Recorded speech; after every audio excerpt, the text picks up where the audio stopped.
Matugan, di ka pa mayaman, wala ka pang matabang wallet. Bakit di ka makabangon, baka bakal na mukha mo tapos unan mo naman magnet.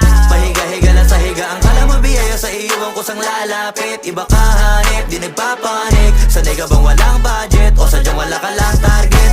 Yung iba namang mga tamad ay meron din kakaibang mindset. Kaso lang hindi natin alam kung utak ba talaga nila ang ginagamit o gumagamit. Pag walang wala at pagkakailanganin sa patalim kumakapit. Pag walang arip, sige ang dali, sige ituloy mo pa pare hanggat hindi ka pa sumasabi. Sana malabanan mo sarili mo na sanay na puro kahingi. Alam mo naman siguro sa sarili mong hindi yan nakakabilib. Tapos siya pa yung galit sa'yo sa pilitan. Yun naman ang di ko maintindihan. Tipong imposibleng di mo din kainisan. Kahit pa ulit-ulit mo pasigihan, mali ka na kahit na isang beses mo lang hindian. Sa mga naririnig mo sana nakatuto ka para matuto ka ng sira ulo ka. Ang sakit mo nasa ulo kasi baka yung sakit mo nga ay nasa ulo na.